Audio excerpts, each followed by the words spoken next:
Number 1. Ed Gein, the Butcher of Plainfield. In the small farming town of Plainfield, Wisconsin, population barely over 600 in the 1950s, there lived a quiet, unassuming bachelor named Edward Theodore Gein. A man neighbors described as odd but harmless, a handyman who would babysit local children, help with farm chores, and blend so completely into the fabric of small-town life that when the truth about him finally surfaced in November of 1957, it did not just shock Plainfield, it altered the way an entire nation understood the concept of evil hiding in plain sight. Born on August 27, 1906, in La Crosse County, Wisconsin, Ed Gein was the second of two sons born to George Philip Gein, a violent alcoholic who worked sporadically as a carpenter, tanner, and firefighter, and Augusta Wilhelmine Gein, a fiercely religious woman who dominated her household with an iron devotion to scripture and an equally iron conviction that the world outside their farm was rotten with sin, drink, and promiscuity. Augusta believed that women, in particular, were instruments of the devil, natural-born temptresses whose very existence threatened the moral purity of men, and she preached this doctrine to her two sons nearly every afternoon, reading to them from the Old Testament and the Book of Revelation, favoring passages about death, murder, and divine retribution over anything resembling comfort or warmth. The family moved from La Crosse to a secluded, 155-acre farm outside Plainfield when Ed was a young boy, a relocation Augusta orchestrated specifically to keep her sons isolated from what she saw as the corrupting influence of town life. And it worked almost too well, because Ed Gein grew up with virtually no friends, no romantic relationships, and no meaningful contact with anyone outside his immediate family, all while his father drank himself into fits of rage and occasionally beat both boys for perceived transgressions. Despite this suffocating upbringing, or perhaps because of it, Ed became fixated on his mother in a way that went far beyond ordinary filial devotion, developing what psychiatrists would later describe as an unnatural, almost worshipful attachment to Augusta, seeing her as the only pure and righteous figure in an otherwise wicked world. George Gein died in 1940, and 4 years later Ed's older brother Henry died under circumstances that remain murky to this day,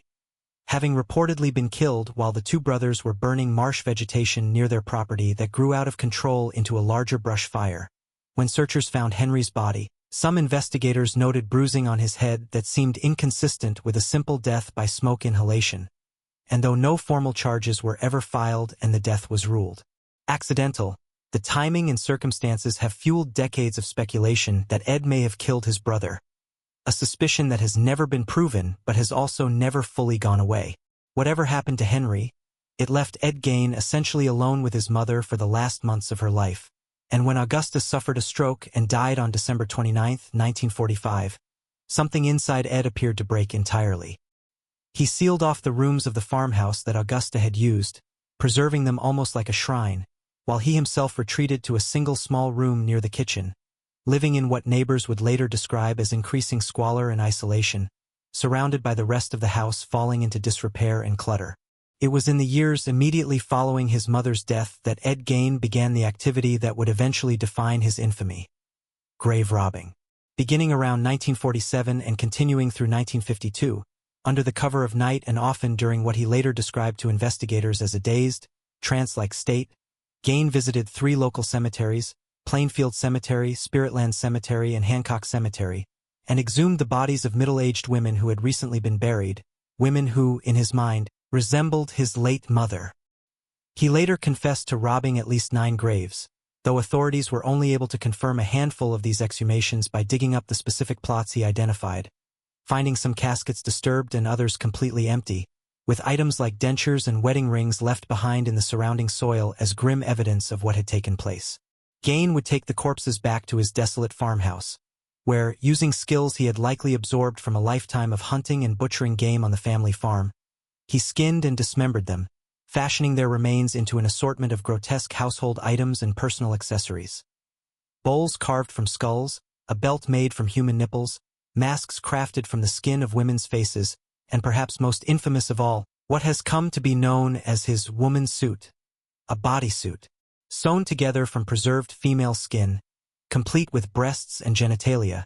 which Gein would reportedly wear in an attempt to, in some psychologically twisted way, become or embody his dead mother.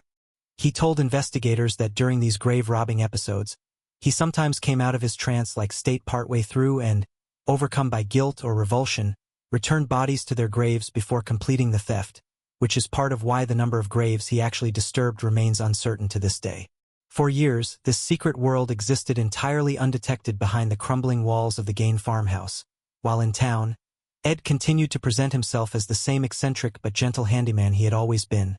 Someone local families trusted enough to hire for odd jobs and even, in some cases, to look after their children, a detail that in hindsight chills anyone who learns the full extent of what he was doing in private. The first murder attributed to Gein took place on December 8, 1954, when Mary Hogan, a 51-year-old tavern owner in the nearby community of Bancroft,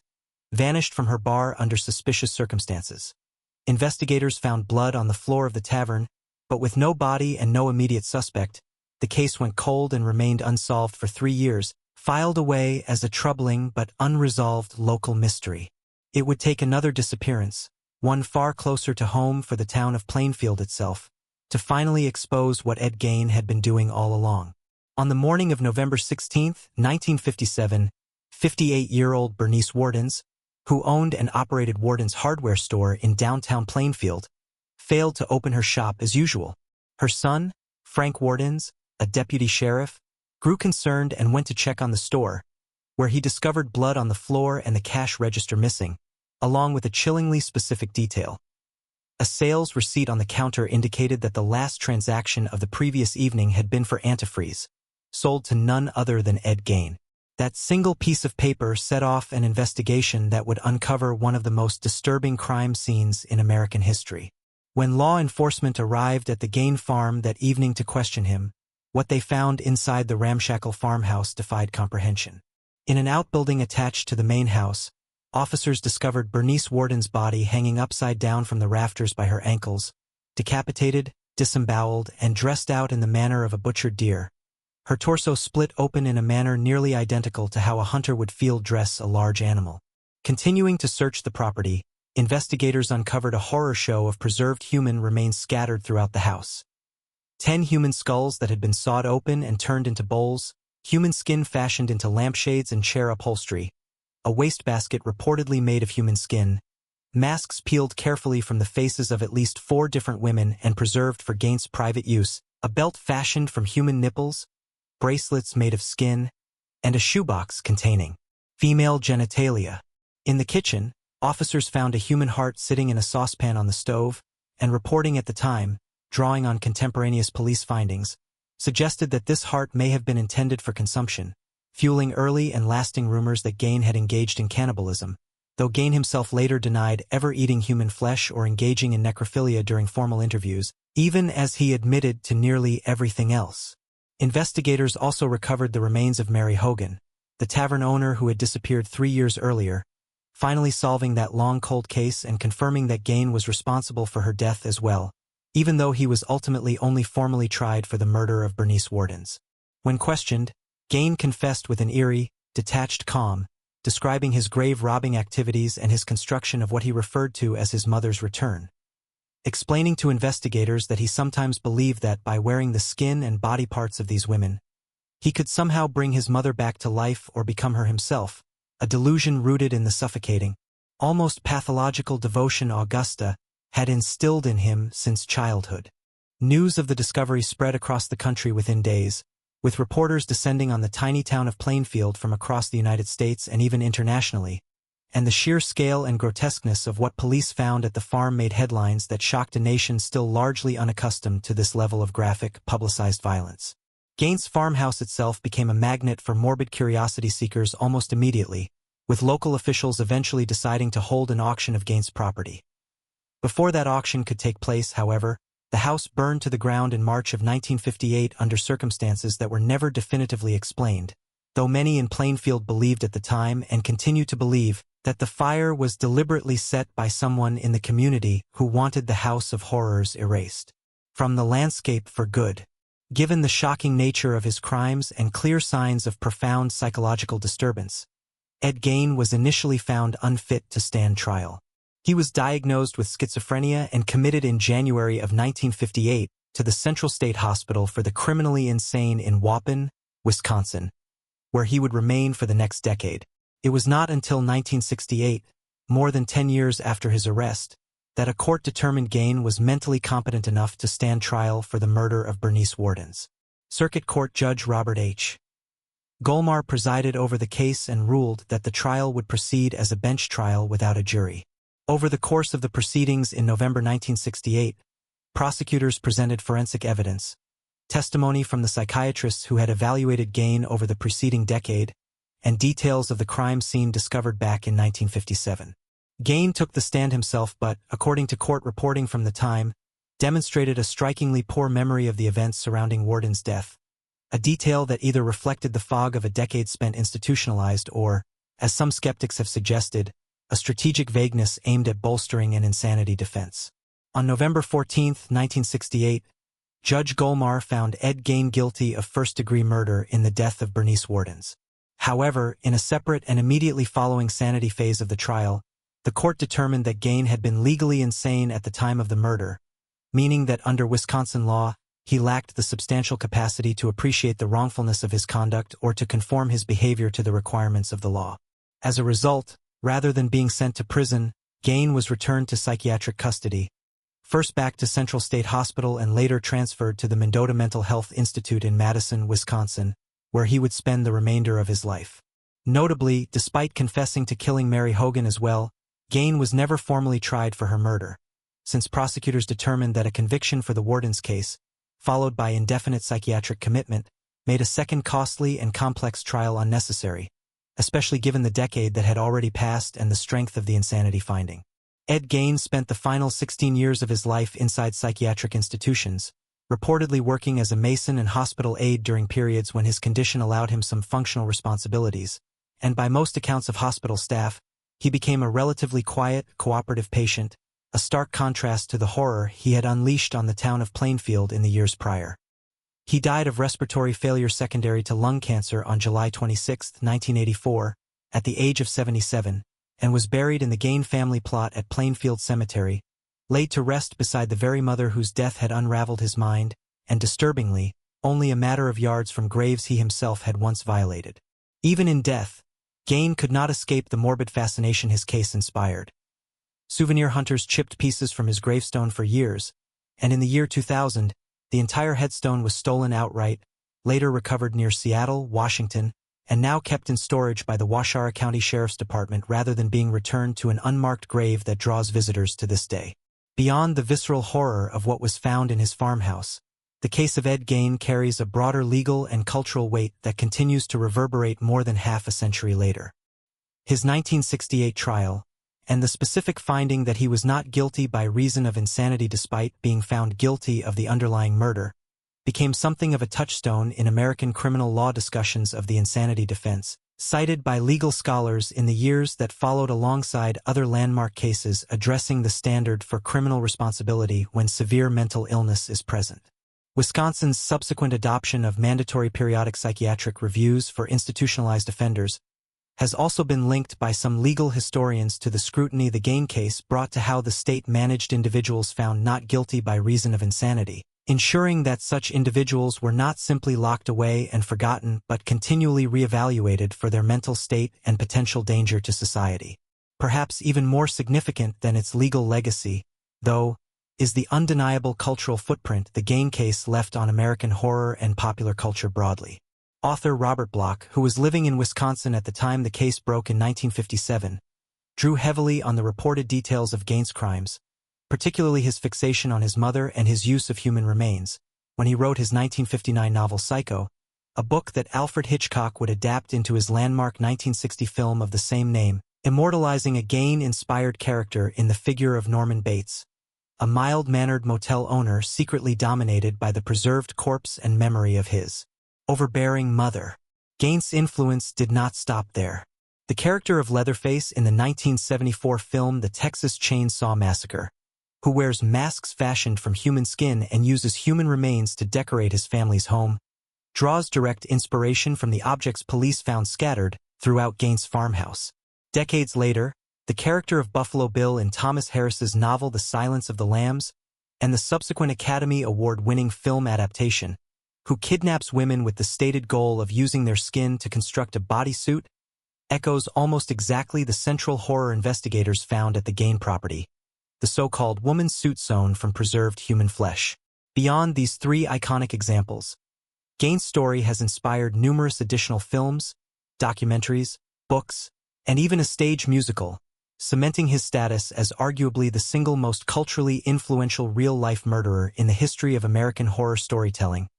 a legacy that persists into the present, as evidenced by a major streaming television series depicting his life and crimes that debuted in the past year and reignited public fascination with a case that, even after nearly 70 years, still manages to shock new generations encountering it for the first time. What makes the case of Ed Gein so uniquely unsettling, and so fitting for a discussion of crimes people struggle to believe are real, is not simply the graphic nature of what he did, gruesome as it undeniably was, but the profound and disturbing gap between his public persona and his private reality. This was not a man who displayed obvious menace or aggression to those around him. Quite the opposite, neighbors, acquaintances, and even the parents who trusted him to babysit their children uniformly described Gein as quiet, a bit strange perhaps, socially awkward and reclusive, but fundamentally harmless, someone easy to dismiss or overlook rather than someone to fear. That perception persisted for years, even as Gein was quietly robbing graves under cover of darkness, and even after he had already killed at least one woman in 1954, continuing his ordinary interactions with the town of Plainfield without arousing any serious suspicion until the disappearance of Bernice Wardens finally connected the dots that had eluded everyone around him for so long. This gap between appearance and reality, between the mundane, unremarkable exterior of a small-town handyman and the almost unfathomable horror concealed inside his home, is precisely what continues to make the Gein case resonate so deeply in American true crime discourse. The uncomfortable reminder that the most disturbing evil does not always announce itself with obvious warning signs, that it can instead hide for years behind a facade of harmless normalcy, waiting undetected in a quiet farmhouse on the edge of an equally quiet town, until the day the truth can no longer be contained. For the community of Plainfield itself, the discovery of what Ed Gein had done left scars that outlasted his own lifetime by decades. The families of Mary Hogan and Bernice Wardens endured not only the grief of losing loved ones to violence, but the added horror of learning precisely what had been done to their remains, details that were widely reported in the press at the time and have continued to circulate in true crime media ever since, denying those families the quiet, private grief that most families of murder victims are at least afforded. The town itself struggled for years with its association to Gein's crimes, alternately fielding waves of morbid tourists drawn to see the farm and grave sites connected to the case, while many longtime residents simply wished to move past an event that had, for a brief but intense period, made their small Wisconsin community synonymous with unimaginable horror in the eyes of the entire country. Even the practical business of dealing with Gein's property became a fraught community issue, culminating in the mysterious fire that destroyed the farmhouse before a planned auction could turn what remained of the property into a literal tourist attraction, an outcome that many townspeople actively worked to prevent, reflecting a community desire to bury the physical remnants of the case even as its psychological and cultural impact proved impossible to erase. In the decades since, Ed Gein's case has been studied extensively not only by true crime enthusiasts and horror storytellers, but by criminologists, psychiatrists, and law enforcement professionals interested in understanding the psychological mechanisms that can drive a seemingly ordinary, non-violent individual toward such extreme and ritualistic behavior. The FBI's Behavioral Science Unit, established in subsequent decades to study and profile violent offenders, has referenced the Gein case as an early and instructive example of what researchers term ritualized grief response, suggesting that his crimes were driven less by the kind of predatory sexual sadism seen in many other serial killers and more by a profound, pathological inability to process his mother's death, channeled through increasingly extreme and disturbing efforts to somehow resurrect or embody her presence. Whether or not that clinical framing fully captures the totality of what drove Ed Gein to do what he did, his case remains a foundational reference point in the study of criminal psychology, a grim but instructive example cited in academic literature and law enforcement training alike for what can happen when severe childhood trauma, extreme religious repression, and profound social isolation combine within a single deeply disturbed individual. Today, nearly 70 years after Bernice Warden's disappearance first exposed the horrors hidden inside the Gein farmhouse, the case continues to occupy a singular place in American criminal history, not necessarily because Gein amassed a large body count in the way other, more prolific serial killers eventually would, since he was only ever confirmed to have killed 2 people, but because of the sheer scale of desecration and ritualistic horror he inflicted on both the living and the dead, across more than a decade of largely undetected activity. It stands as a permanent reminder that some of the most shocking chapters in true crime history do not always come from towering body counts or sprawling multi-state crime sprees, but from the quiet, isolated corners of small-town America, where a lonely, damaged man can spend years constructing a private world of horror behind a door that neighbors never thought twice about walking past. Number 2. Leonardo Cianciulli, the soap maker of Correggio. In the small Italian town of Correggio during the early years of the Second World War, there lived a middle-aged mother named Leonardo Cianciulli, a woman whose entire life had been shadowed by superstition, tragedy, and a desperate, almost pathological devotion to her children, a devotion so extreme that it would eventually drive her to commit 3 of the most bizarre and horrifying murders in 20th-century European criminal history. Born in 1894 in the southern Italian region of Basilicata, Leonardo grew up believing, from a very young age, that she was cursed. A fortune teller had reportedly told her mother that Leonardo would marry twice and have children who would all die, a prophecy that haunted her for the rest of her life and which she claimed, in later confessions, to have seen fulfilled again and again in devastating fashion. Of the 17 pregnancies Leonardo experienced over the course of her adult life,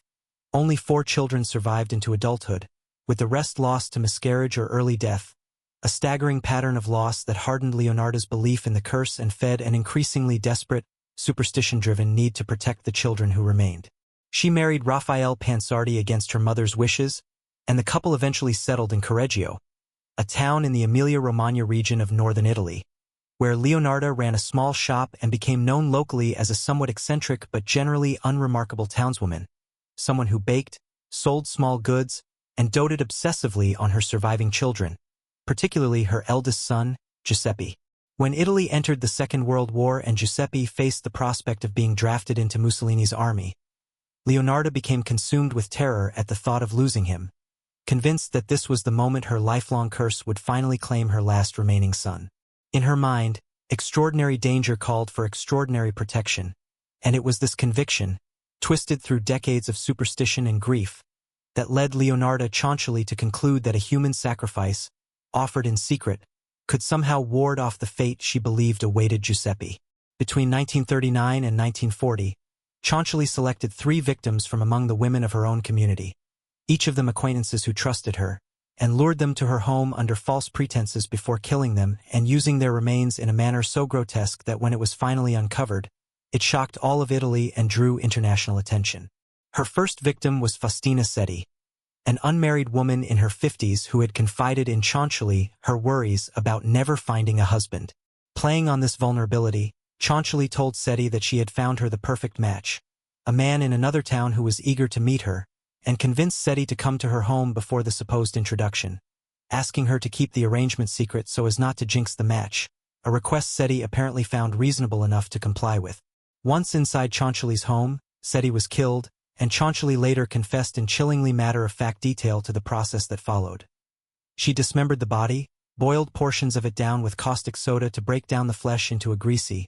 viscous substance that she then used to manufacture bars of soap, while other portions were reportedly baked into tea cakes and pastries, which Cianciulli served to visitors, including, according to her own later confession, herself and her own family. Her second victim, Francesca Soavi, was lured to Cianciulli's home under a similar pretense, this time related to a supposed job opportunity in another city, and met the same fate, killed and processed in the same manner as Setti before her. The third and final confirmed victim was Virginia Cacioppo,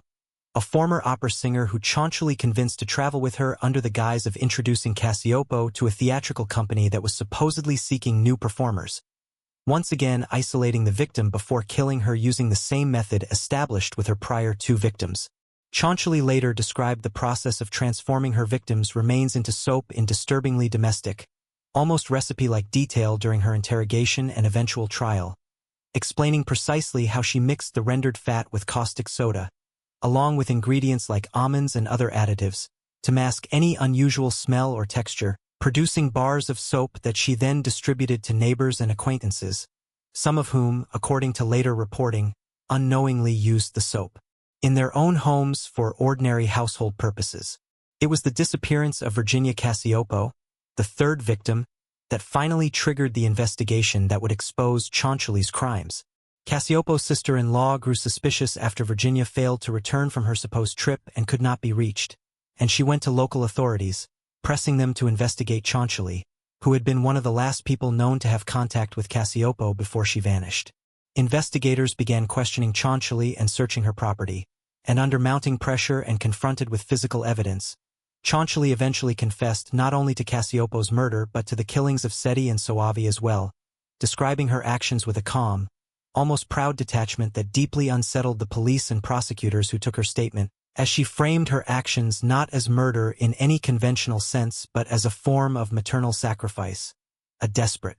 mother's attempt to protect her son from a fate she genuinely believed had been foretold by supernatural forces years earlier. Cianciulli was arrested and put on trial in 1946, in the aftermath of the war, and the proceedings drew intense public and press interest given the horrifying and bizarre nature of the crimes, which combined elements of superstition, domestic ritual, and calculated premeditated murder in a way that was almost impossible for the Italian public to comprehend. During the trial, psychiatric evaluators examined Cianciulli extensively and ultimately determined that while she was suffering from a form of psychosis rooted in her lifelong superstitions and traumatic history of pregnancy loss,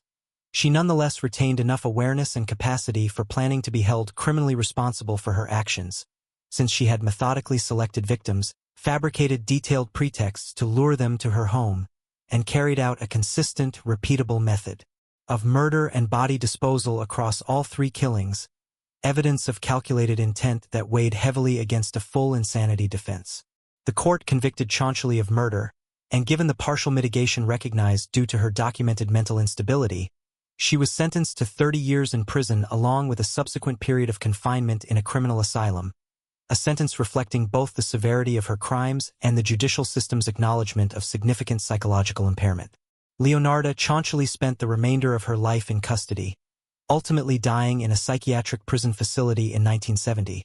having never expressed what investigators or the press characterized as genuine remorse for her actions, continuing instead, according to contemporaneous accounts, to frame what she had done as a mother's desperate and sacrificial act of love, rather than as murder in any traditional criminal sense. The case of Leonarda Cianciulli occupies a singular place in the history of European true crime precisely because of how thoroughly it defies the conventional profile of a serial killer. She was not a predator driven by sexual sadism or a desire for domination in the way so many other infamous killers were. Instead, her crimes emerged from an almost incomprehensible fusion of grief, superstition, and maternal obsession.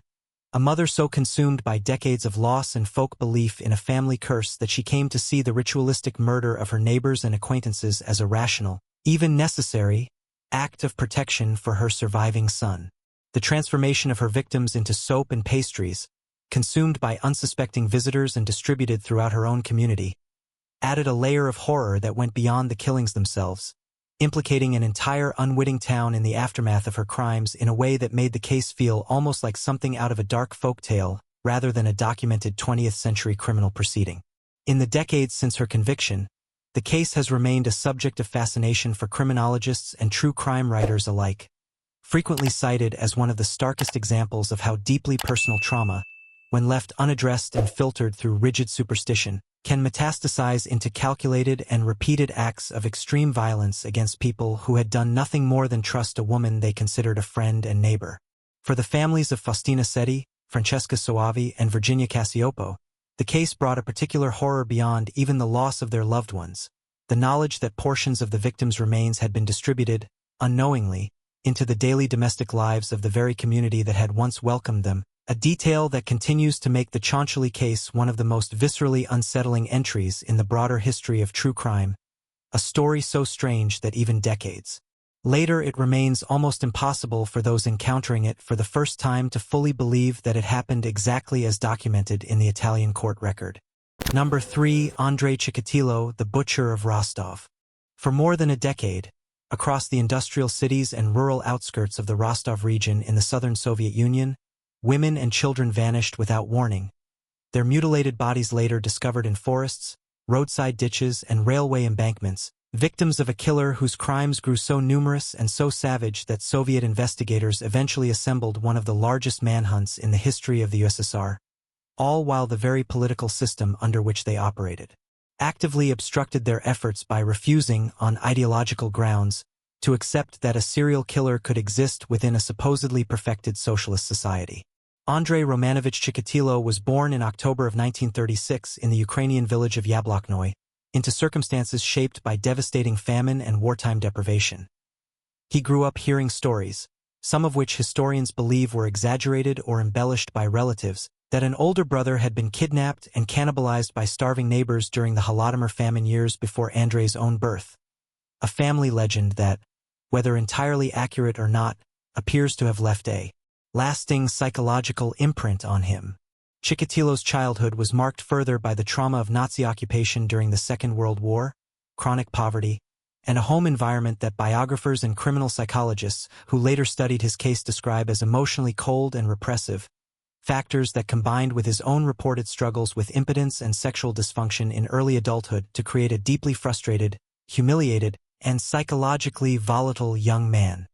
He trained as a teacher and worked for years in Soviet schools, where, notably, he was investigated on multiple occasions for inappropriate conduct towards students, though these early red flags were handled quietly through reassignment rather than serious criminal consequence, allowing Chikatilo to continue working in roles that placed him in regular proximity to children and young people even as his private compulsions grew more extreme. Chikatilo committed his first confirmed murder in December of 1978, killing a 9-year-old girl named Yelena Zakotnova in the city of Shakhty, luring her to a small house he had acquired, where he killed her and disposed of her body in a nearby river. Remarkably, in the investigation that followed, Soviet police arrested and prosecuted a different man for the crime, Alexander Kravchenko, who was ultimately executed for a murder he did not commit, and catastrophic miscarriage of justice that would only come to full light years later once Chikatilo himself confessed to killing Zakotnova during his own eventual interrogation. After this first killing and the wrongful execution that followed it, Chikatilo did not offend again for several years, but beginning in 1982 he embarked on an escalating and increasingly frequent series of murders that would continue for nearly a decade, primarily targeting vulnerable women, runaway girls, and children whom he approached at bus stops, train stations, and other transit hubs across the Rostov region, luring them with promises of food, help, or companionship before leading them into nearby wooded areas where he committed acts of extreme violence, including stabbing, mutilation, and in many cases post-mortem sexual assault and cannibalistic acts that he later described in explicit detail to investigating psychiatrists. Over the following years, the death toll climbed steadily, and Soviet law enforcement found themselves confronting an almost unprecedented investigative challenge, complicated enormously by the ideological climate of the era. Soviet authorities and state media had long promoted the narrative that serial murder was a symptom of capitalist, Western moral decay, an aberration fundamentally incompatible with the collectivist values of socialist society. And this politically enforced denial led investigators to downplay, misclassify, or simply refuse to acknowledge for years that a single offender was responsible for the mounting pattern of similar killings across the region. This institutional resistance had catastrophic real-world consequences,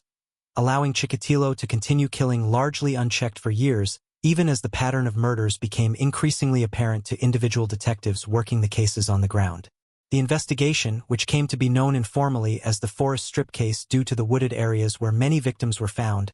eventually grew into one of the largest criminal investigations in Soviet history, involving thousands of interviews, surveillance operations at transit hubs across the region, and, troublingly, several other wrongful arrests and confessions extracted from innocent men before investigators finally closed in on the actual perpetrator. Chikatilo was arrested in November of 1990 after a detective, aware that many victims had last been seen near railway stations, established a systematic surveillance program at rail and bus stops throughout the region and eventually identified Chikatilo behaving suspiciously near one such location. Once in custody, and following an extended interrogation conducted in part by a criminal psychiatrist brought in specifically to build rapport and extract a confession,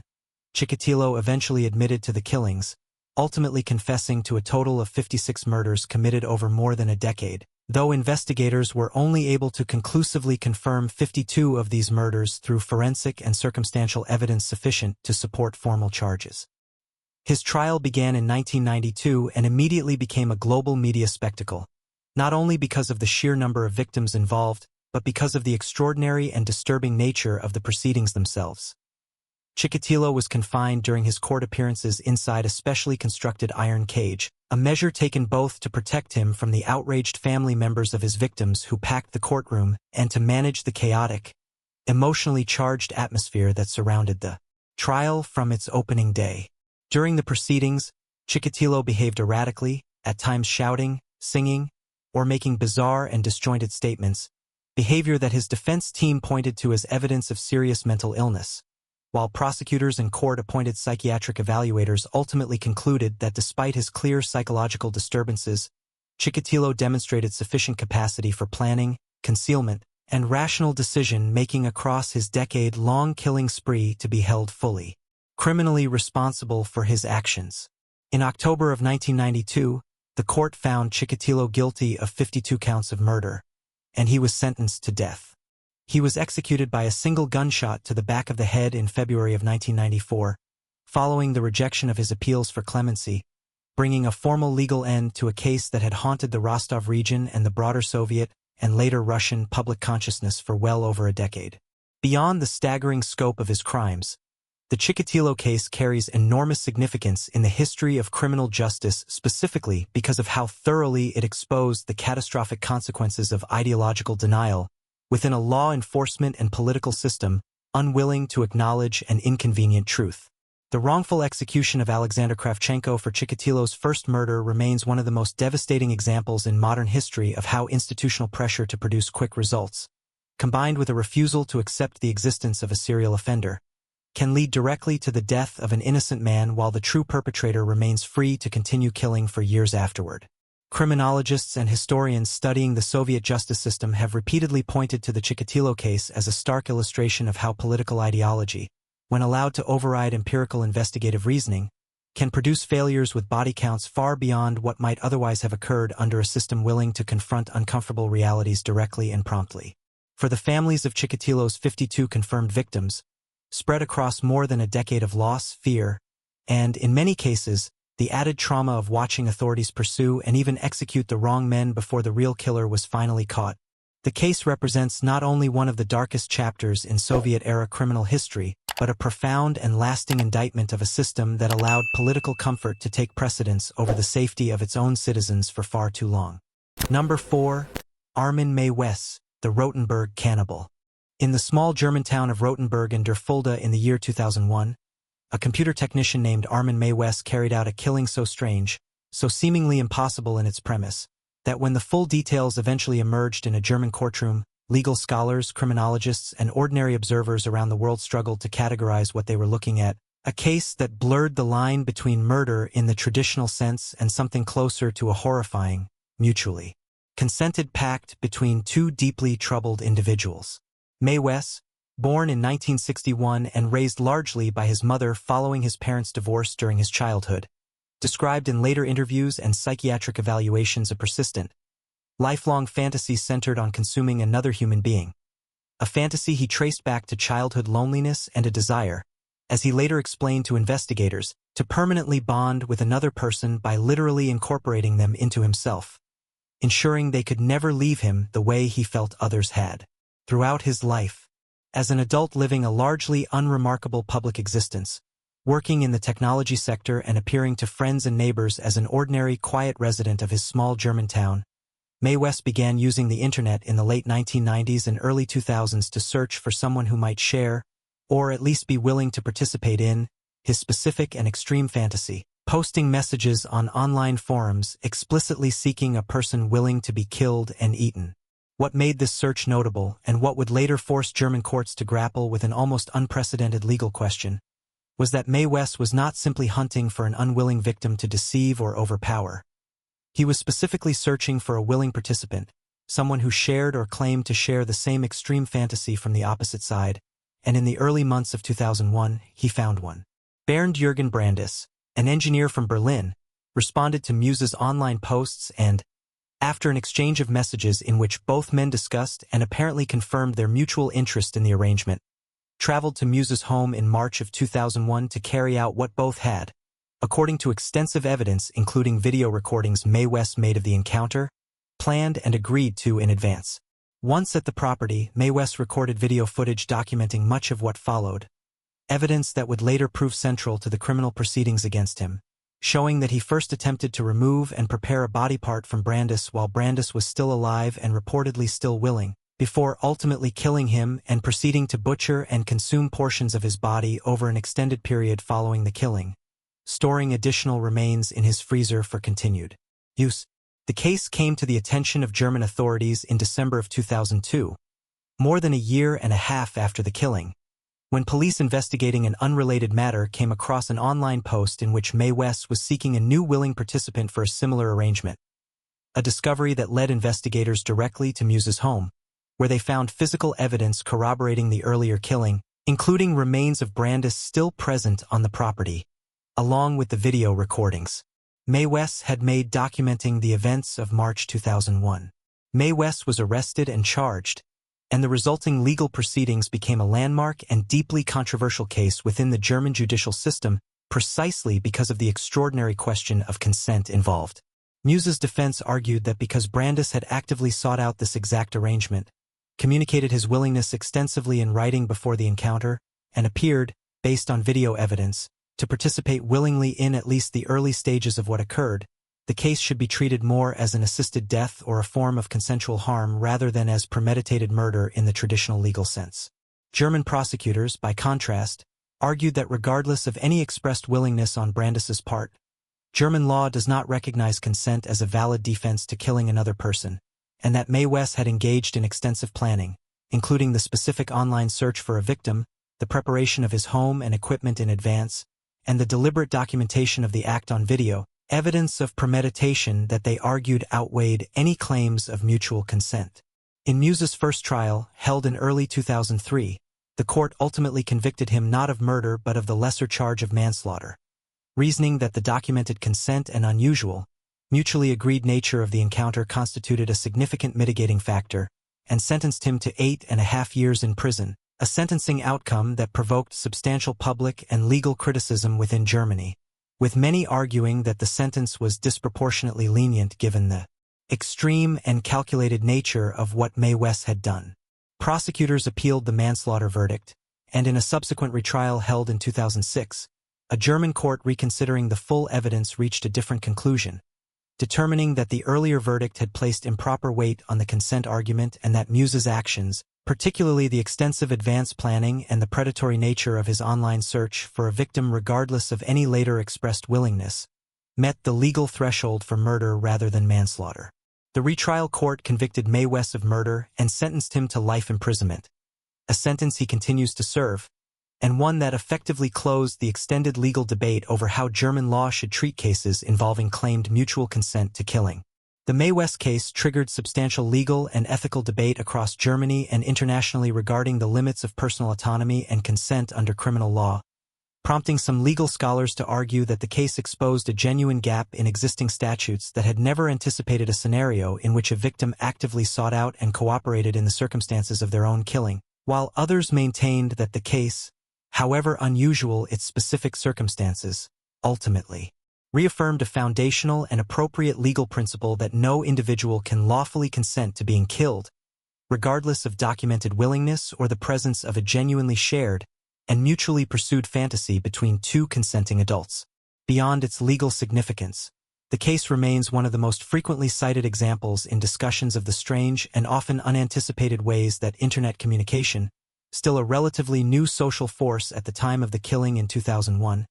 could connect individuals with extremely rare and specific psychological compulsions who might otherwise never have found one another, facilitating an encounter and outcome that would have been almost impossible to arrange through any other means, available in prior decades. For criminologists studying the psychology of both participants, the case remains a uniquely difficult one to categorize,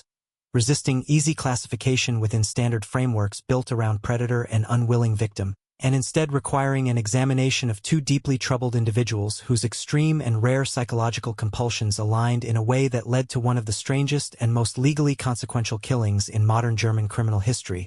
a case so unusual in its specific facts that it continues to be taught and debated in criminal law courses examining the outer boundaries of consent, culpability, and the state's interest in preserving human life even against the stated wishes of the person whose life is lost. Number 5. Catherine Knight,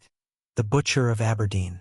In the small town of Aberdeen, New South Wales, Australia, a 50-year-old former abattoir worker named Catherine Mary Knight committed a murder in February of the year 2000 so ritualistically brutal and so disturbingly domestic in its aftermath that it earned her a place in Australian legal history as the first woman ever sentenced to life imprisonment without the possibility of parole, a punishment reserved for what the sentencing judge would later describe as a crime falling into the absolute worst category of human violence. Catherine Knight was born in October of 1955 in the town of Tenterfield, one of 8 children born into a family marked, according to later biographical accounts and court testimony, by significant dysfunction, including reports of sexual abuse she experienced from within her own family during childhood, an upbringing that set the stage for a lifelong pattern of volatile, often violent relationships with the men in her life. As a young woman, Knight found steady work at a local abattoir, where she developed considerable skill with knives, learning to kill, skin, and process animal carcasses with speed and precision as part of her daily employment.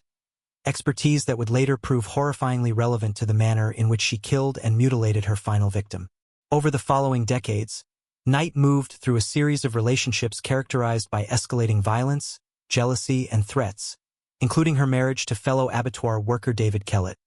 A relationship marked by volatility even from its earliest days according to multiple accounts from those who knew the couple, as well as a later relationship with a man named David Saunders, during which Knight, in a chilling episode from May of 1987,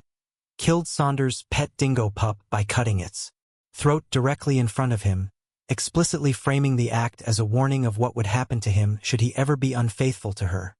A disturbing preview of the extreme and theatrical violence she would be capable of more than a decade later. By the late 1990s, Knight had entered into a relationship with John Charles Thomas Price, a fellow abattoir worker in the Hunter Valley region, and as with her previous relationships, this one was marked by escalating conflict, jealousy, and repeated cycles of separation and reconciliation. In the weeks leading up to his death, Price had grown increasingly afraid of Knight, confiding in co-workers that he believed she might kill him,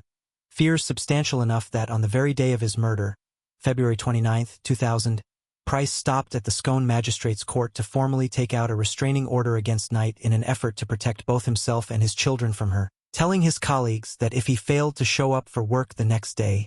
it would mean Knight had followed through on her threats. Despite these fears, and despite pleas from co-workers that he not return home that evening, Price went back to his house that night,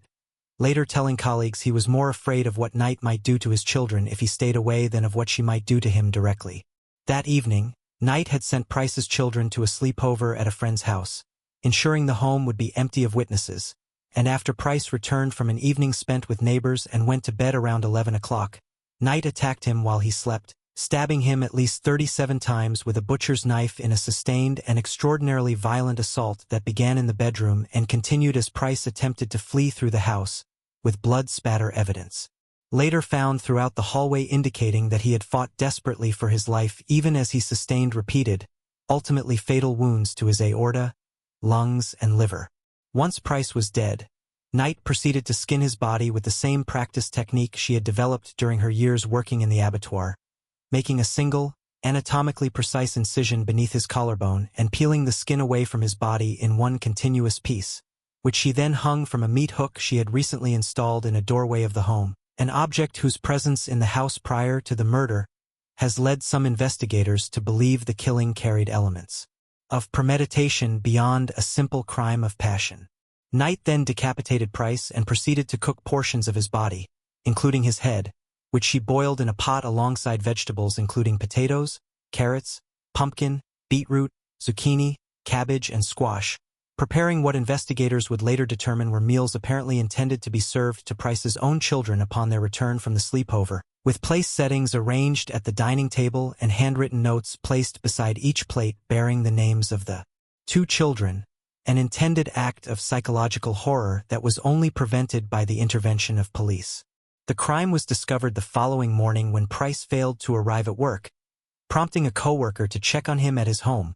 where the coworker noticed blood on the front door and immediately alerted authorities. When police arrived and forced entry into the house, they found an extraordinarily graphic crime scene, with a large pool of blood, later measured at approximately 1 meter by 2 meters, partially congealed in the hallway, Price's skinned and decapitated body in the lounge room with his skin still hanging from the meat hook nearby, and his head found in the still warm pot on the kitchen stove, positioned alongside the vegetables Knight had used to prepare what appeared to be a deliberately staged meal. Officers also discovered a portion of cooked flesh discarded on the back lawn of the property,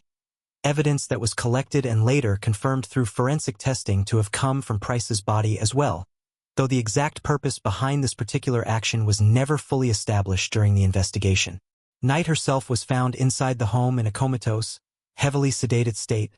having reportedly taken a significant dose of medication following the killing, and she was immediately transported to the hospital for treatment before being formally taken into police custody once she regained consciousness. The subsequent investigation and legal proceedings drew intense media attention across Australia,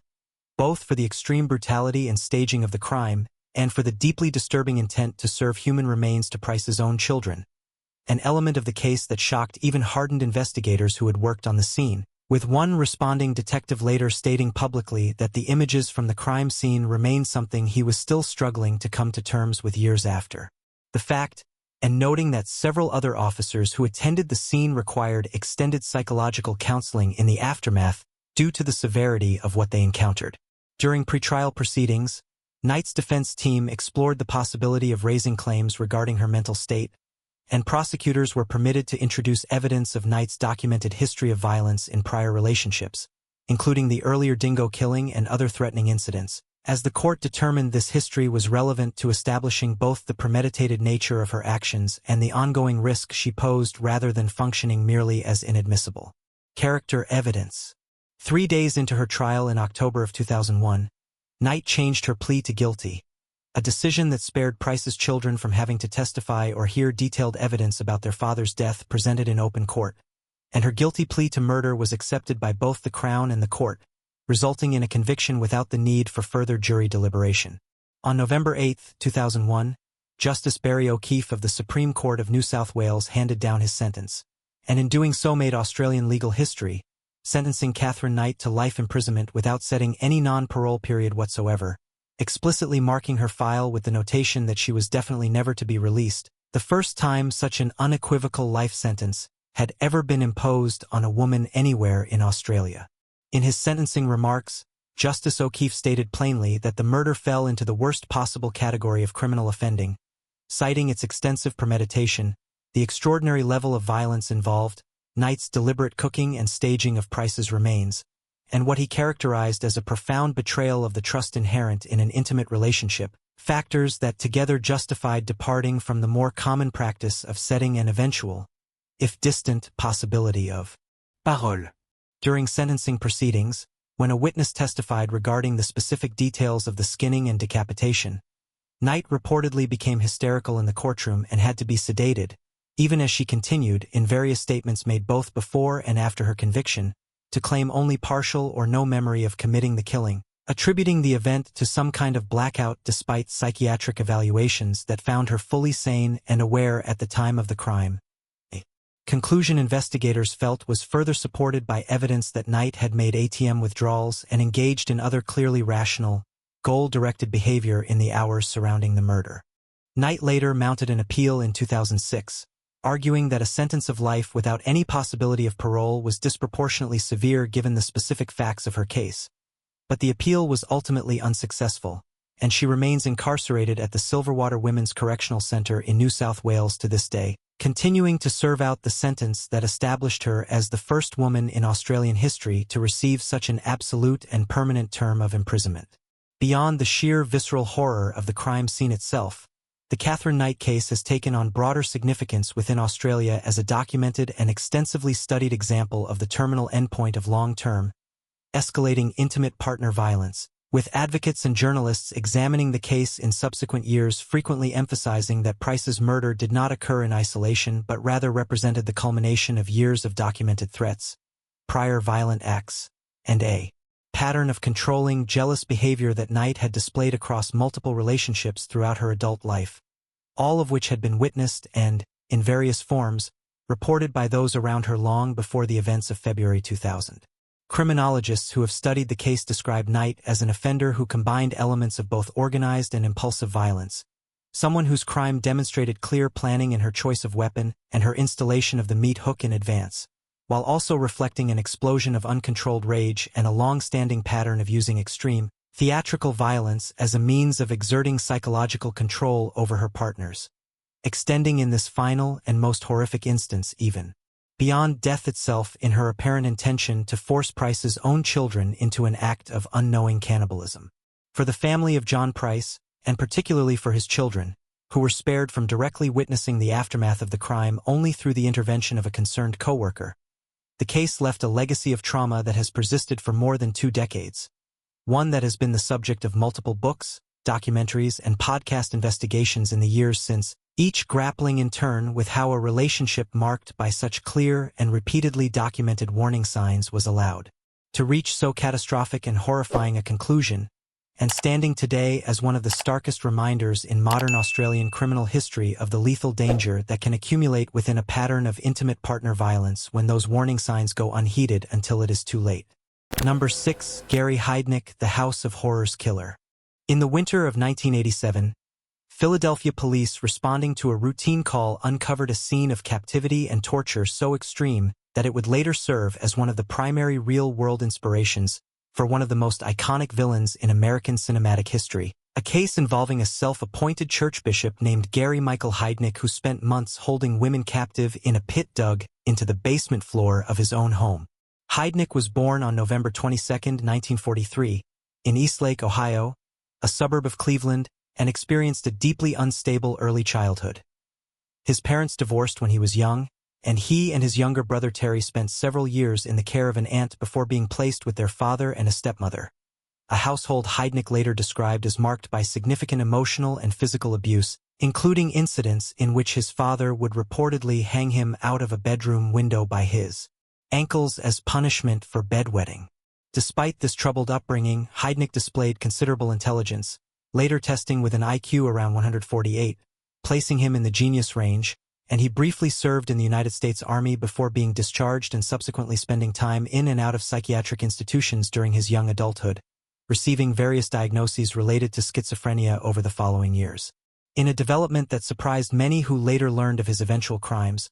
Heidnik proved remarkably successful as an investor, accumulating substantial wealth through the stock market, wealth that allowed him to purchase a Rolls-Royce and, in 1971, to found his own religious organization, the United Church of the Ministers of God, operating out of his home in Philadelphia with an initial investment of around $1,500 that eventually grew into a congregation of approximately 50 members and raised more than $500,000 over the following years, with Heidnik serving as the self-declared bishop of the small but genuine religious community that gathered at his house each week. Alongside this public persona as a successful investor and community religious leader,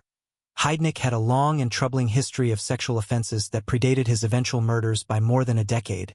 including an earlier conviction related to kidnapping and sexual assault for which his original sentence was overturned on appeal, resulting in his spending several years in mental institutions before being released in April of 1983 under state-supervised mental health monitoring. In 1985, Heidnik married a Filipino woman named Betty Disto through an international arrangement, and the marriage quickly became abusive, with Disto later filing accusations of spousal rape and other assault before leaving him in 1986, taking their infant son with her, a rejection that appears to have been a significant catalyst for the escalation in Heidnik's behavior that followed almost immediately afterward. In the final months of 1986, Heidnik began systematically abducting women off the streets of Philadelphia,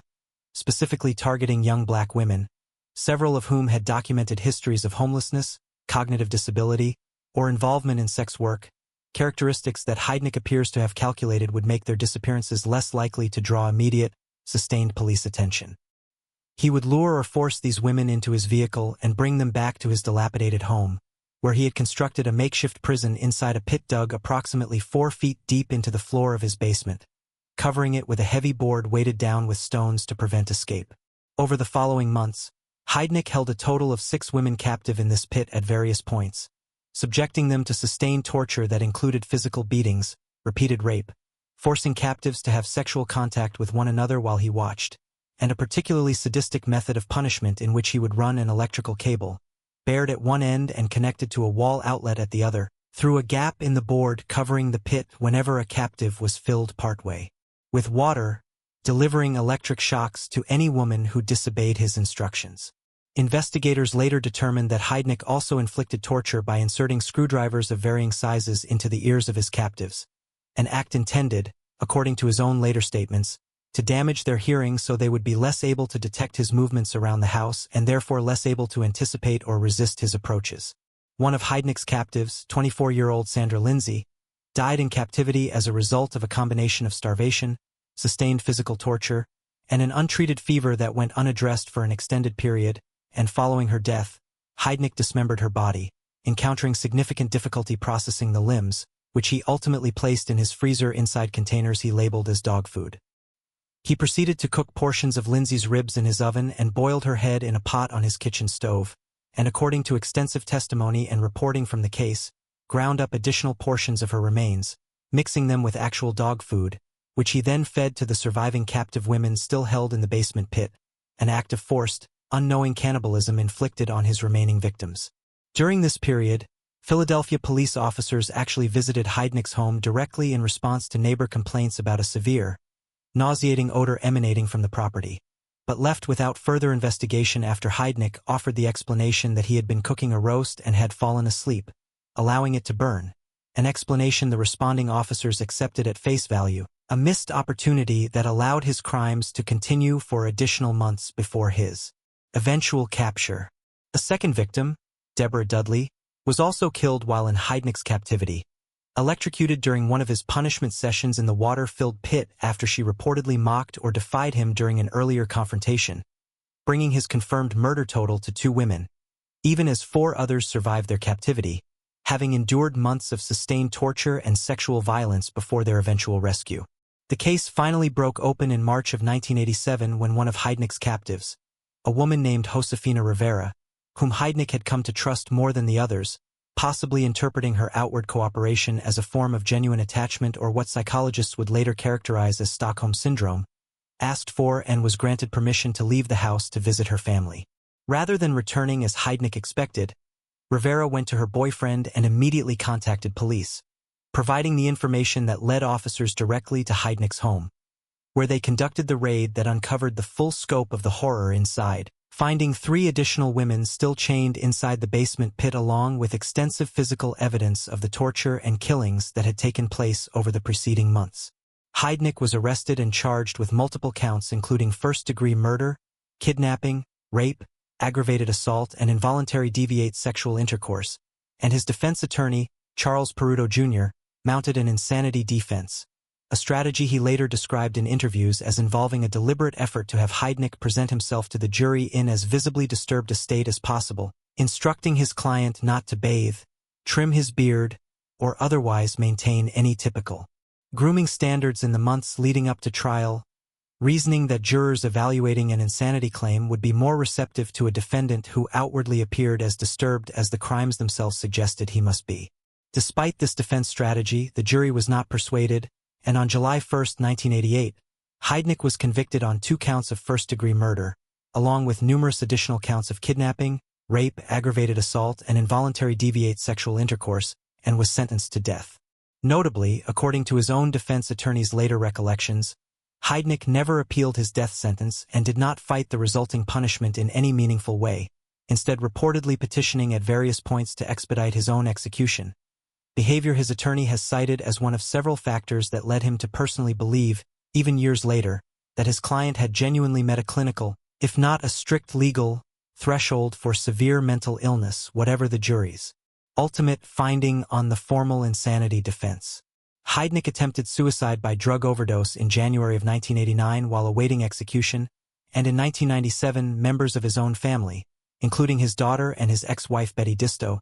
filed suit in federal court seeking a stay of execution on the grounds that Heidnik was not mentally competent enough to be lawfully executed, initiating a series of legal proceedings that stretched on for roughly 2 years before the United States District Court for the Eastern District of Pennsylvania issued a final ruling in July of 1999 clearing the way for the execution to proceed. Gary Heidnik was executed by lethal injection on July 6, 1999, and as of the most recent available records, remains the last person to have been executed in the state of Pennsylvania, a distinction tied to subsequent shifts in the state's approach to capital punishment in the years that followed his case. Beyond the horror of the crimes themselves, the Heidnik case carries a broader and deeply uncomfortable significance within the history of American law enforcement, particularly regarding the missed opportunity represented by the police visit prompted by neighbor complaints, an encounter that, had officers pressed further or investigated beyond Heidnik's explanation at the door, might have ended the captivity and torture of his remaining victims months earlier than it ultimately did.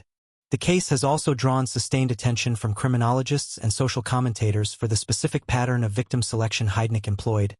deliberately targeting women from marginalized backgrounds whom he apparently believed police and the broader public would be less inclined to search for urgently, a calculation that reflected disturbing but real gaps in how missing persons cases involving vulnerable populations were sometimes handled by law enforcement during this period. Author Thomas Harris has confirmed that Heidnik was one of several real-life offenders who influenced his creation of the character James Gum, known as Buffalo Bill, in his 1988 novel The Silence of the Lambs, specifically the character's practice of holding a captive woman in a pit within his home, a detail lifted almost directly from the details that emerged from Heidnik's Philadelphia basement, ensuring that this case, like several others explored in this list,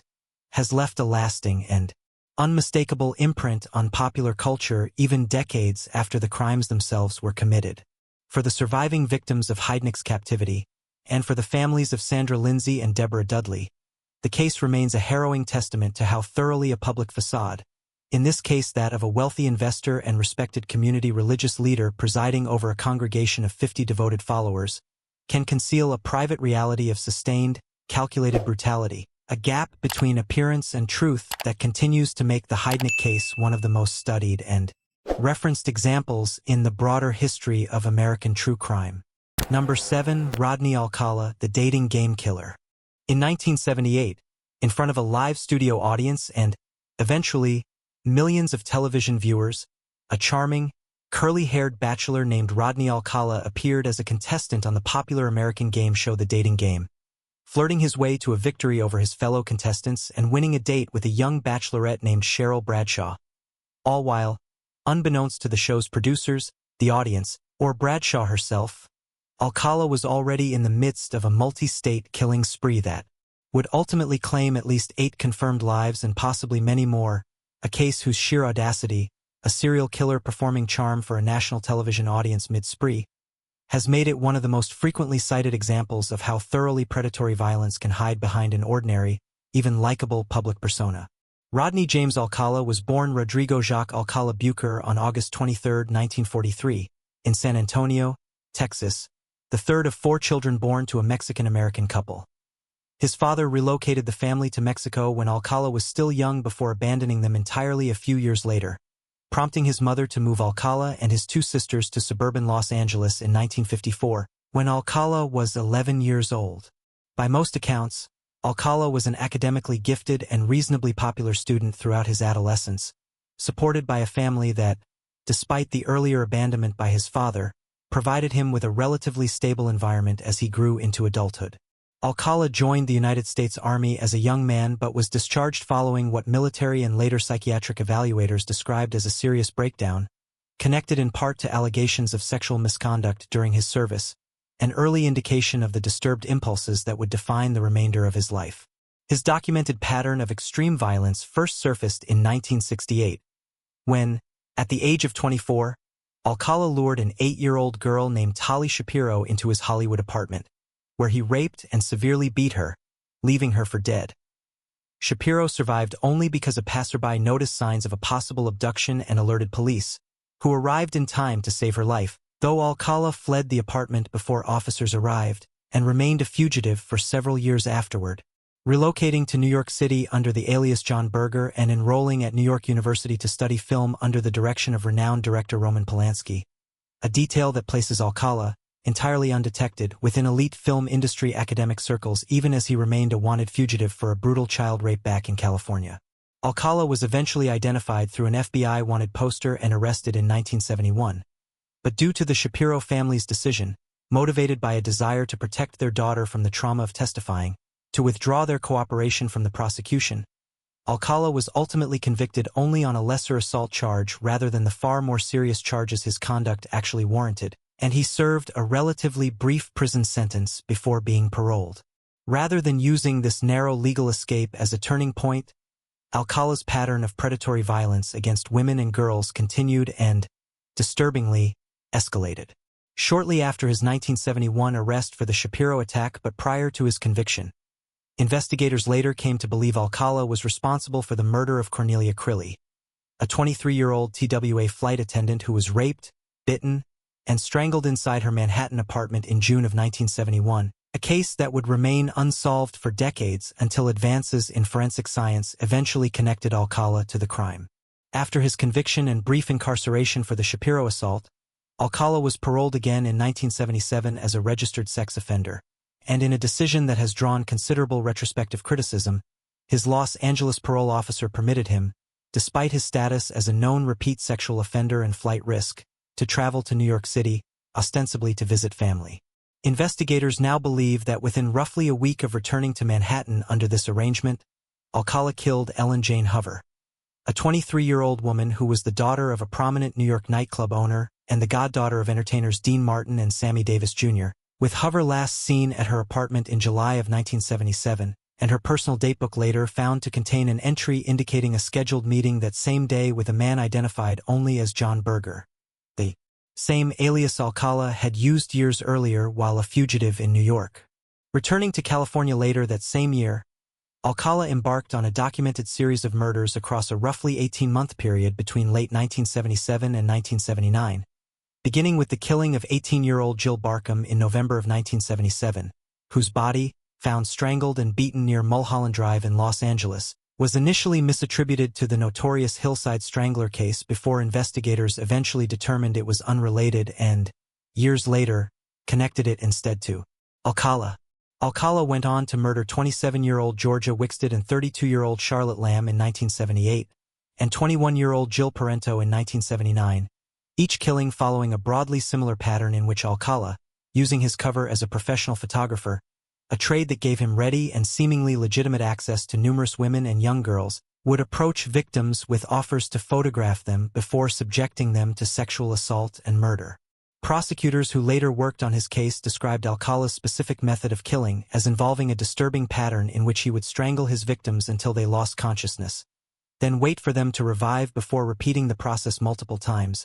a behavior that led one investigating detective to describe Alcala as, in his own words, a killing machine, with others who studied the case drawing direct comparisons between Alcala's methods and those of Ted Bundy. It was in the midst of this documented murder spree, in September of 1978, that Alcala appeared on The Dating Game, a booking secured under his real name despite his extensive and by then partially documented criminal history, with the show's host introducing him to the audience simply as a successful photographer, entirely unaware of what that photography career had actually been used to facilitate.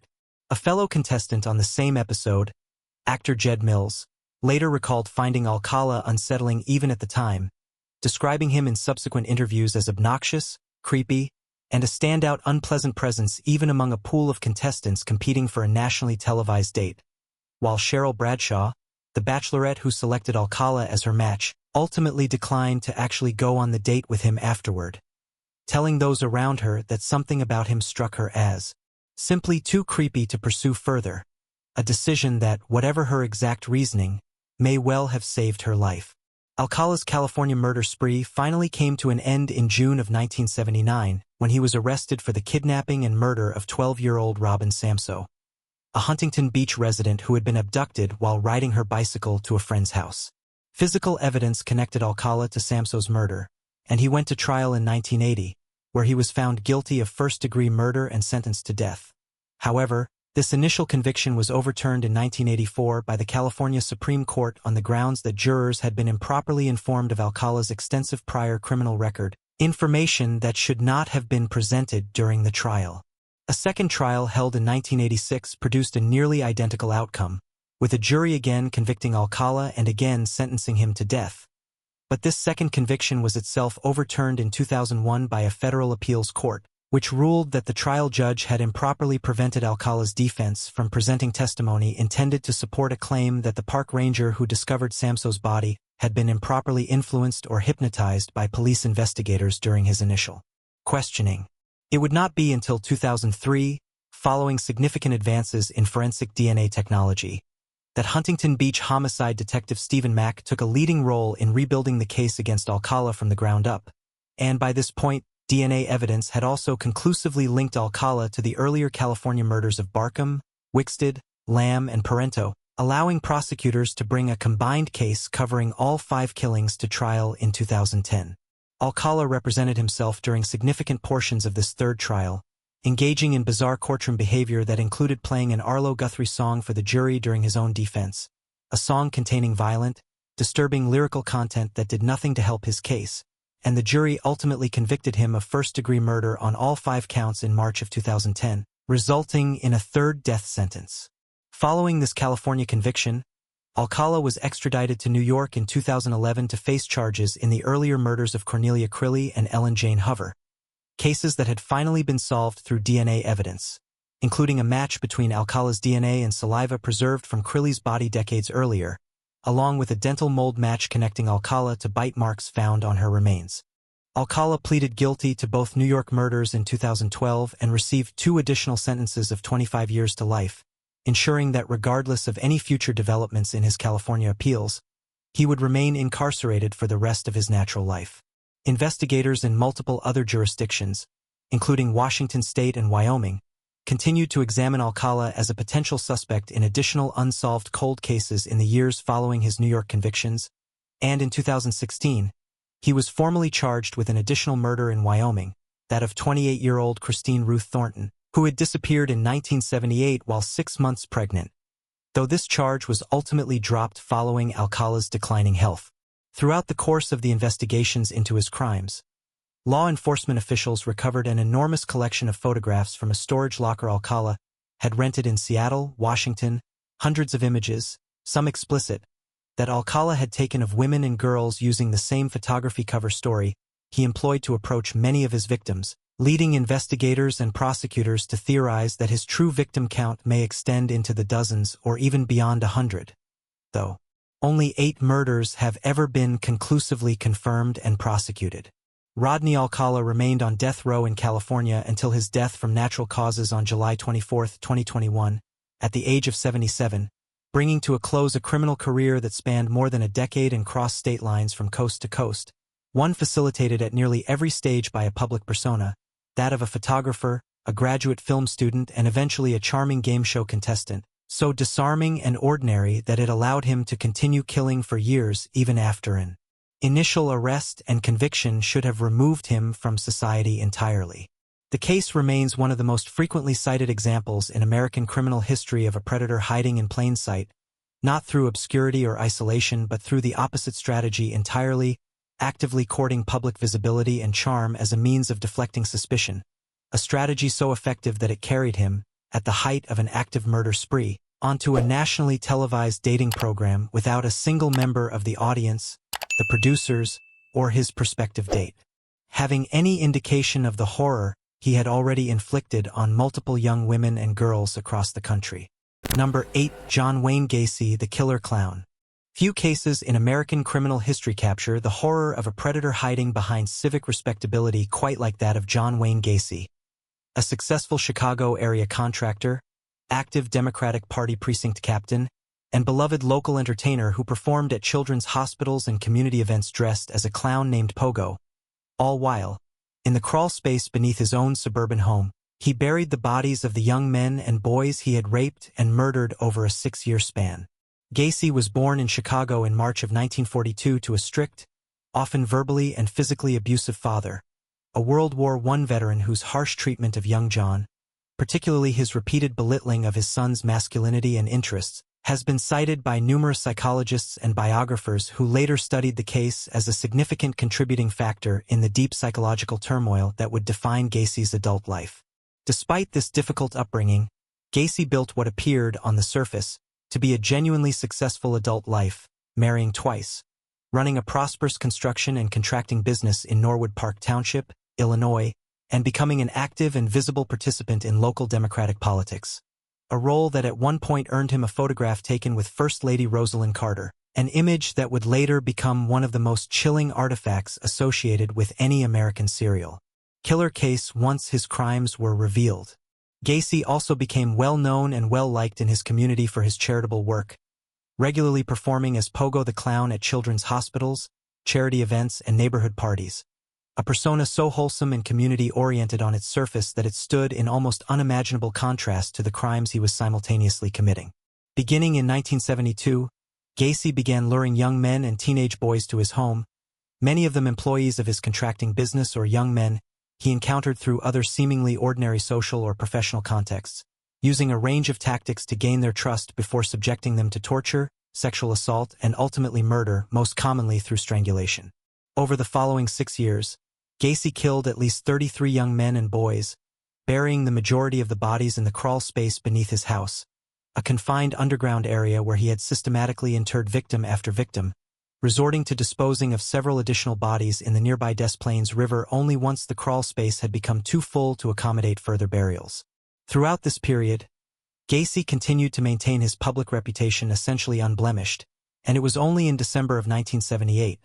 following the disappearance of a 15-year-old boy named Robert Piest, who had last been seen heading to meet with Gacy regarding a potential job opportunity at his construction company, that police investigators began to focus their attention on him as a serious suspect. As detectives dug deeper into Gacy's background,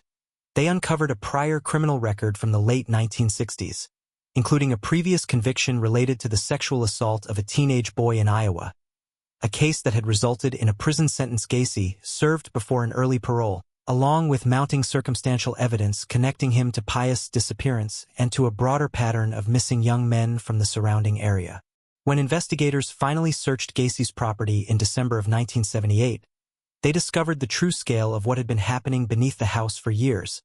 ultimately recovering the remains of 29 victims from the crawl space and property itself, with several additional bodies later recovered from the Des Plaines River, bringing the confirmed total to 33 known victims, one of the highest confirmed body counts of any convicted serial killer in American history at the time of his arrest.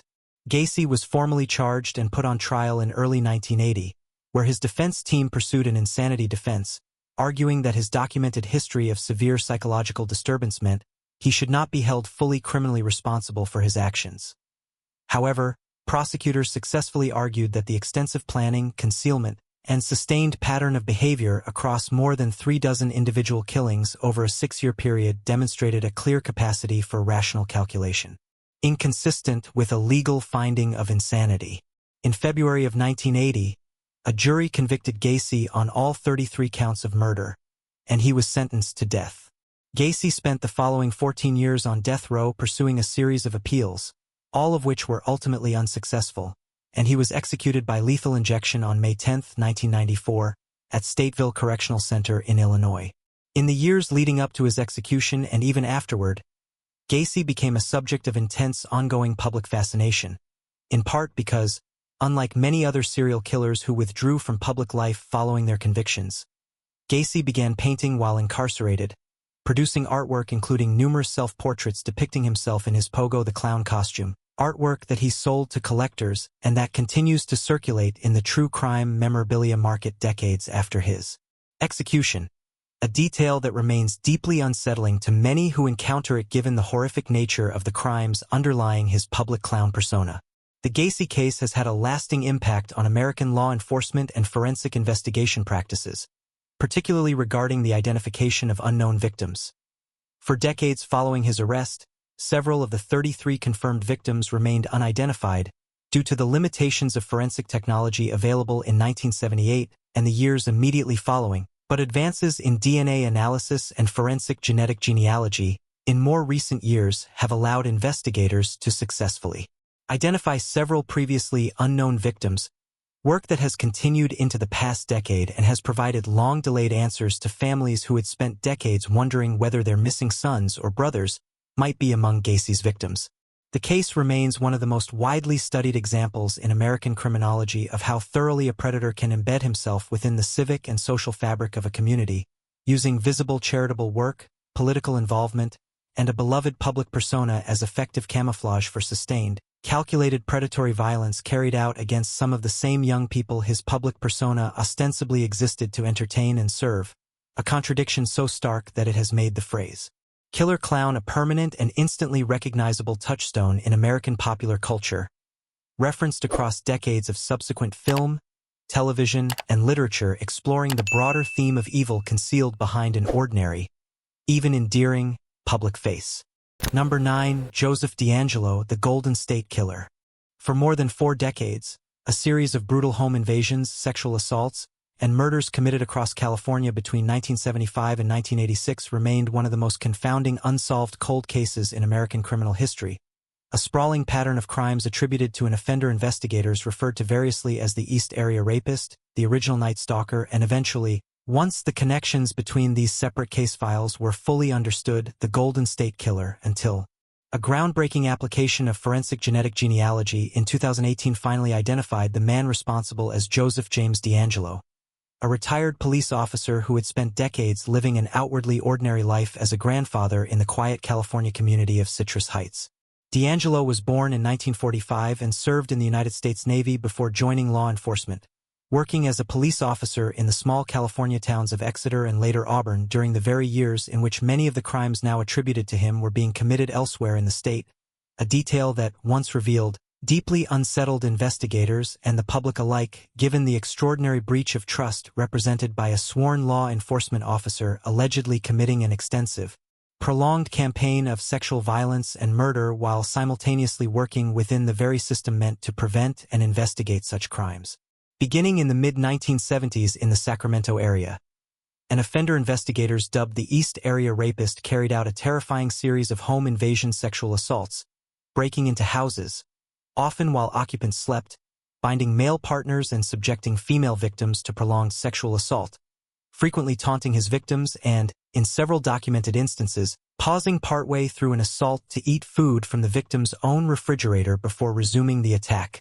A chillingly calculated detail that became one of the signature elements investigators used to link cases across multiple jurisdictions. As the assaults continued and expanded geographically throughout the late 1970s, moving into other Northern California communities, investigators eventually recognized that a related pattern of crimes occurring in Southern California, initially investigated separately under the label of the original Night Stalker and involving a substantial number of murders in addition to sexual assaults, appeared to be connected to the same offender, though for decades this connection remained largely theoretical, hampered by the limits of forensic technology available at the time and the sheer geographic scope of the crimes, which spanned numerous separate police jurisdictions with limited coordination between them during the years the attacks were actively occurring. In total, the offender eventually identified as DeAngelo is confirmed to have committed 13 murders and approximately 50 rapes across a combined 12-year period, though investigators have noted that due to statute of limitations issues affecting many of the older sexual assault cases, the confirmed rape count likely represents only a portion of his true total number of sexual assault victims, some of whom were never able to be formally included in the eventual prosecution due to legal time restrictions that had already expired by the time DeAngelo was finally identified. The case remained unsolved for decades, developing a substantial public following among true crime enthusiasts and amateur investigators, most notably chronicled in writer Michelle McNamara's posthumously published book I'll Be Gone in the Dark, which played a significant role in renewing broad public and investigative interest in the case in the years leading up to DeAngelo's eventual identification. The break in the case finally came in April of 2018, when investigators employed a groundbreaking and, at the time, largely untested investigative technique known as forensic genetic genealogy, uploading DNA evidence collected from decades-old crime scenes to a public genealogy database and using the resulting partial familial matches to construct an extensive family tree, gradually narrowing the pool of potential suspects until investigators identified DeAngelo as a match consistent with the crime scene evidence. To confirm this match with certainty before making an arrest, investigators covertly collected a discarded DNA sample from an item DeAngelo had thrown away, and upon confirming a conclusive match to crime scene evidence from multiple decades-old cases, arrested DeAngelo at his Citrus Heights home in April of 2018, more than 4 decades after his crimes had begun and years after many investigators and members of the public had come to believe the case might never be solved. The revelation that DeAngelo had spent this entire period living an outwardly unremarkable life,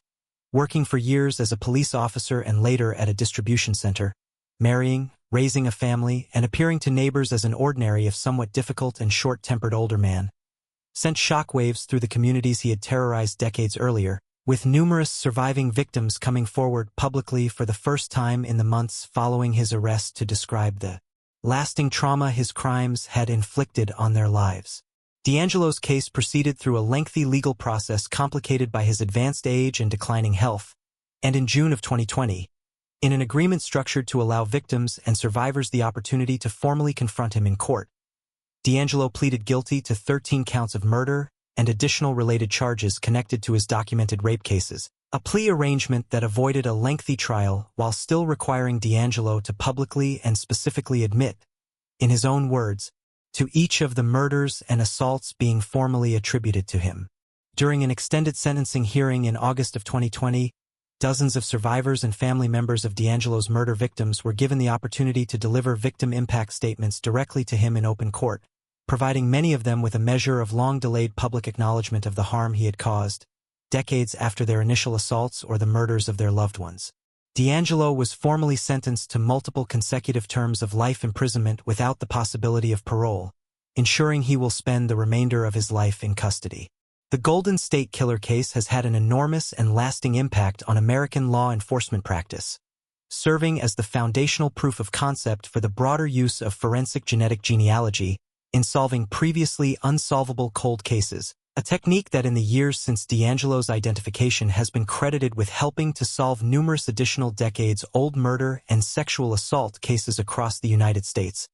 fundamentally changing the landscape of cold case investigation nationwide. Beyond its investigative significance, the case remains a stark and deeply unsettling example of how thoroughly an offender can compartmentalize an extended campaign of extreme predatory violence from an outwardly conventional, even respectable, public and professional life, particularly given DeAngelo's own background and employment within law enforcement during a significant portion of the period in which his crimes were being committed,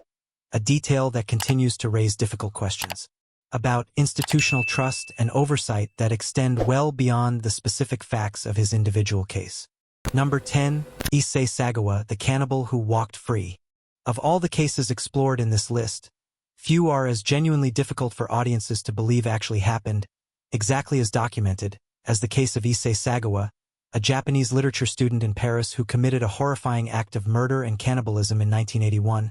confessed to it in explicit and unflinching detail, and yet, due to an extraordinary and almost accidental combination of legal loopholes spanning 2 separate national justice systems,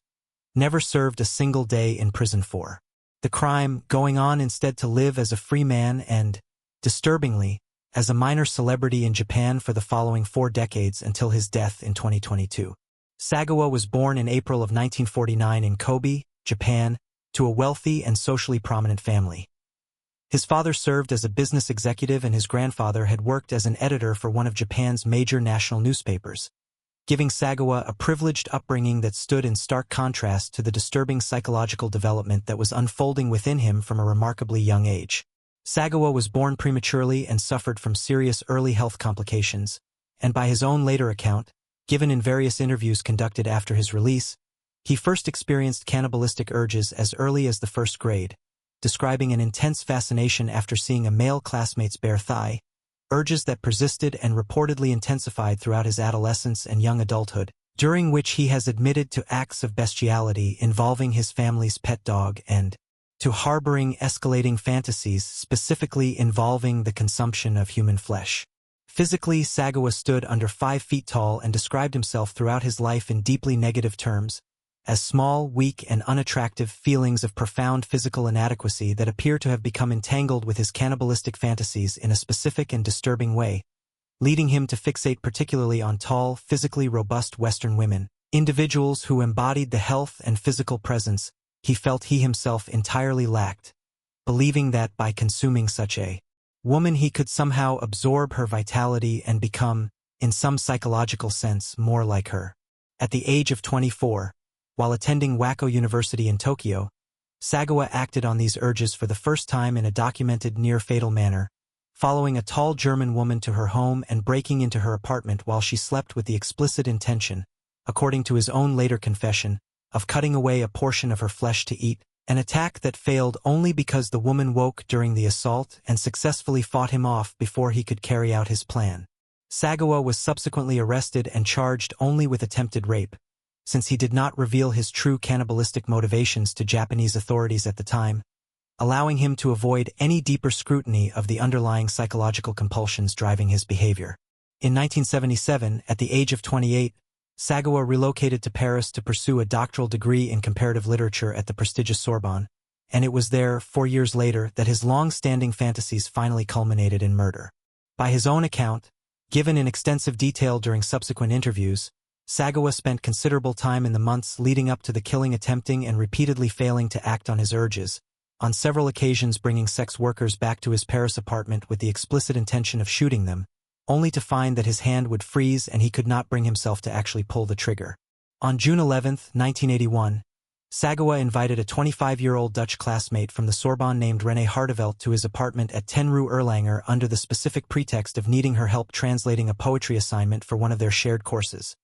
A woman Sagawa had specifically selected, by his own admission, because he found her tall stature and physical health to represent precisely the qualities he felt he himself lacked and desired to absorb. Once Hartevelt was seated at his desk reading aloud from the poetry they were ostensibly working on together, with her back turned toward him, Sagawa retrieved a rifle he had purchased and hidden in advance specifically for this purpose and shot her in the back of the neck, later stating in interviews that he briefly fainted from the shock of what he had just done before regaining consciousness and, according to his own chillingly candid account,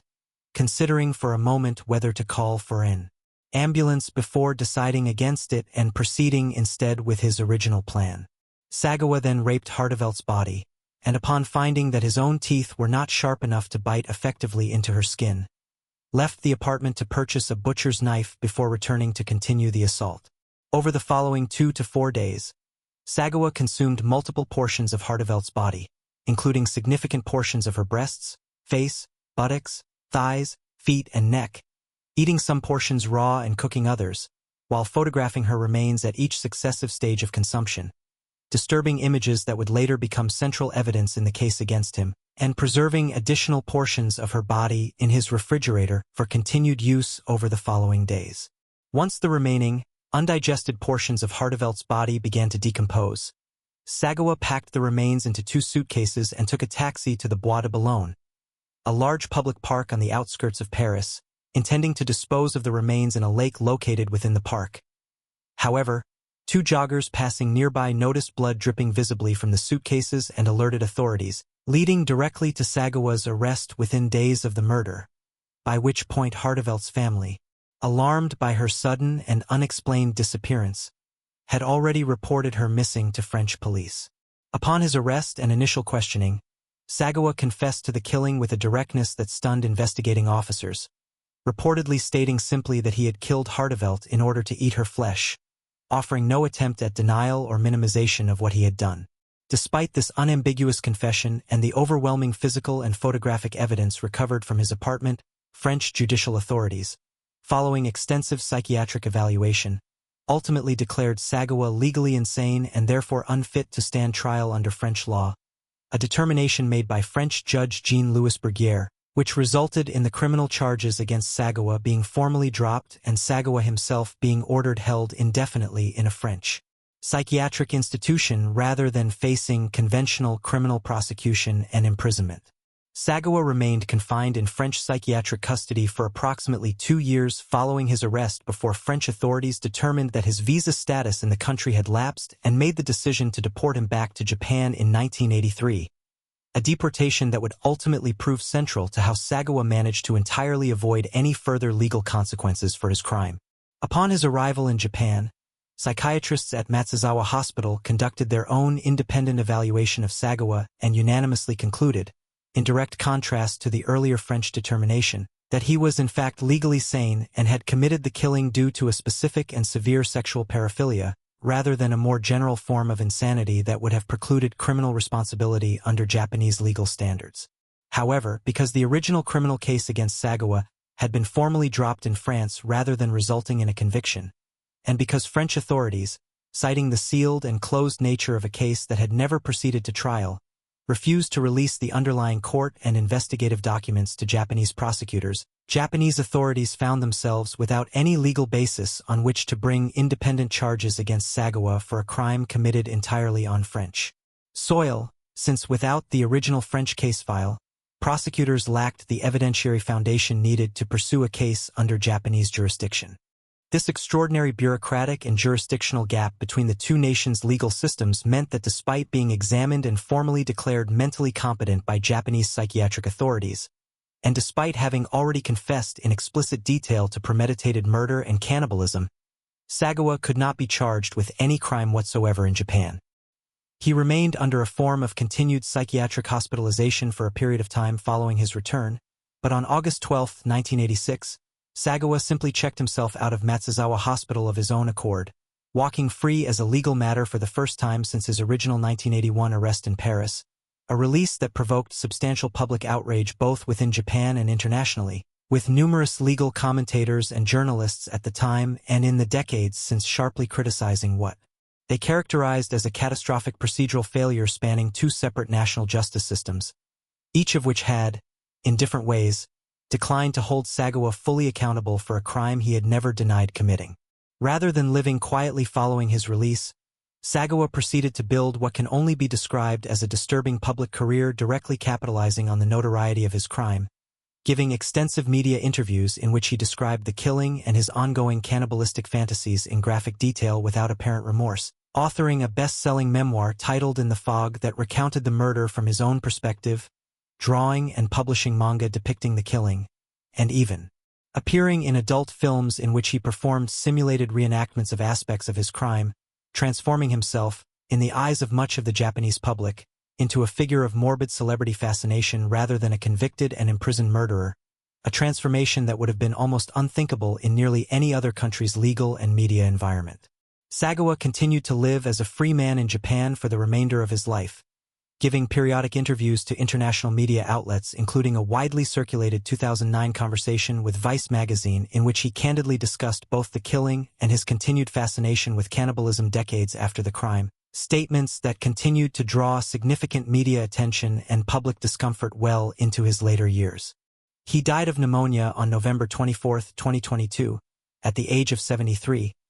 having never spent a single day in a conventional prison despite having confessed, in explicit and repeated detail across more than 4 decades of subsequent interviews and publications, to a premeditated murder involving rape, dismemberment, and sustained cannibalism of a 25-year-old woman who had trusted him enough to accept what she believed was an innocent invitation to help with a shared academic assignment. The Issei Sagawa case remains one of the most frequently cited examples in international discussions of jurisdictional and legal system failures, illustrating in stark and disturbing terms how gaps between different national approaches to criminal insanity determinations, combined with restrictive rules around the international sharing of closed case files, can combine to produce an outcome in which a confessed, undisputed killer faces no meaningful legal consequence whatsoever for his crime. For René Hardevelt's family in the Netherlands, the case represented a uniquely painful form of injustice, one compounded not only by the horrific nature of her death, but by the subsequent decades in which her killer not only walked free but actively profited from and publicized the details of her murder for his own financial and social benefit, a circumstance that stands as one of the starkest and most difficult to comprehend failures of cross-border criminal justice in modern international legal history, and one that continues to prompt renewed public shock and disbelief each time new audiences encounter the full details of the case for the first time.